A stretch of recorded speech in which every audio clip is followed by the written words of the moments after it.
So, which leads me to. Is it like a was it like using like creating your own currency for purchasing the work? Yeah, well, it's a private offering. It's kind of like it's a bond. Sure. You know. Okay. It's not like and this outlines like the whole details. A cousin of mine was in finance, and so he was able to help me make it clear and so that so that you lodge it in those functional. terms, yeah. Yeah, because so it could perform on those terms, and yeah. It's like you know, our art's not exactly fungible like bonds are, but in a way, you know, that's part of the project as well. Just sort of Duchamp sold things, Dan Graham sold some certificates, David Bowie had Bowie bonds, and they were all successful in different ways. Duchamp's certificates for betting on the Riviera weren't paid out, but that wasn't really the point, I think, rather. But those proposals led to me also being able to produce like a mock-up. This was produced on a desktop computer. It was just a mock-up of the book that I eventually had published a year later through the beginning of Novato Press, which also used 100% digital technology, digital litho offset to produce these books. So we basically did everything by email and FedEx, and that was you know, it's sort of like it opened up some possibilities. And this was produced at Kinko's, so it's I produced the pieces, and then it was perfect bound there. But it's, you know, it's something that could be done anywhere in a way. And as were these booklets, which were the predecessor to the annual report, which just showed said what was happening, images, things that were being produced. There's the art side and there's a business side, and these images were. Some of these were produced and some of them weren't produced. This turned into a 3-meter wide photo, and these were a smaller scale. And were you also selling the briefcase as its own? You know, we made 25 of them, or art piece as a piece.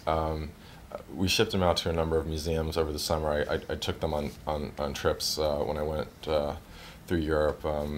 And it was a great way to, you know, engage with curators and discuss ideas, and it put me in some shows at like the ICA in London and a number of other places in Europe and the United States.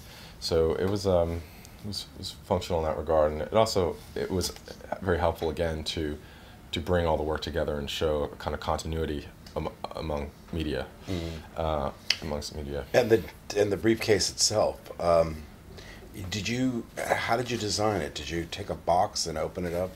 I took a large sheet of cardboard, and we mocked it up in paper a number of times, and until we figured out where all the folds and cuts and scores needed to be, so that it folded up and fit perfectly into the FedEx box. So it was. It's a marvel in itself. In the end, we found the format that sort of worked, and then we had to figure out how to attach things. And right. And I'm working on another version now. It's a little bit larger. It's more of like a suitcase. So you bring industrial design into the work as well. Right. Yeah. This is. We submitted it actually to industrial design or a design competition at the AIGA. And then it was added to some schools' collection of such things. But yeah, maybe the next one will win some sort of award. I don't know. But okay. We wanted to make things in the studio that would bridge to the digital and show, you know, what we were producing in house and what we could do. Sort of. I mean, this is the new handwork. I mean, you know, the work that I have produced in factories, that's sort of older school in a way, you know. But except for the newer prints, which I just email and then are FedEx back. So that's sort of the other economy where, you know, the tools of production can be pretty much anywhere, and you know, the files are on the web, and you can go travel and then download them, produce the work in a sort of instant show. And skip all the shipping. It's like it's getting kind of virtual, or it's virtually enabled, let's say. So, and that virtual process is in itself a kind of performance. yeah, in a way. I mean, it's because it kind of underscores or highlights the potential, or if it becomes normal, then it shows that, you know, the sort of progression or the difference. In art production, art making. Yeah. So we could go on to some other things, or take a tour. Sure. So now we're back with Patrick Marr in his workshop, and we're looking at some of the ideas behind the hide piece that was featured in this year's Armory show here in New York. And we've got the branding irons. Branding irons, right? This is how it's made. These are cut from digital file on a water jet, and then welded into the brands and heated up, and then seared into the hide. And so it went from the proposal to the actual, and then instead of just being a means of producing the piece, the brands themselves became a sculpture in and of itself, and so that's part of also the process of like working between the digital and into the fabrication. These pieces here just came back from the factory being powder coated. These are the steel versions, so they're super heavy and solid and sort of meant for public outdoor. They look like blades of grass. Right, it's called Springs Eternal, and it's sort of like the green grass of Hope Springs Eternal. They were first drawings, little sketches that I kept doing out in the countryside, and then they turned into this in the digital version, and then that was made into a 3D, and then we produced those here in styrofoam and painted them to look almost very similar to what they are now, and then we welded the steel version on the deck, and then had them coated in the factory. So it's between handmade and factory produced. They're beautiful. And now we're working on the obstacles, which these were made out of styrofoam. Those are the dimensions, and this is called barrier to entry, which is a business term of how an enterprise enters the marketplace, and well, specifically it's about competitors, and barriers to entry are something that is sort of a plus that a company would have against its competitors, that not everyone can get into the fray and do the same thing. So it's somehow part of the business model to create something that is unique and a little difficult to replicate, at least initially. So part of using the technologies is about kind of leveraging what's at hand, but then it's in a way about sort of exposing these tools for their democratic potential, for their that everyone really can use their desktop to do interesting things. And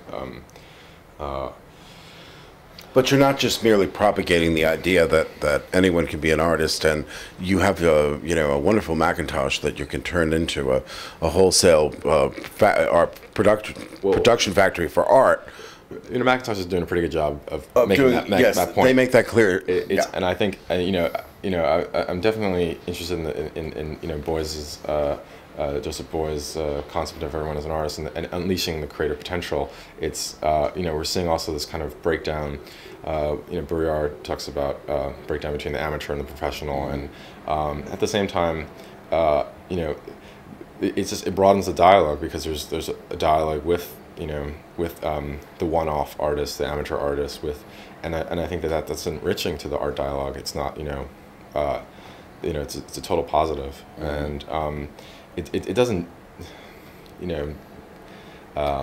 well, it certainly doesn't negate what you do or what any artist does. Who's officially an artist?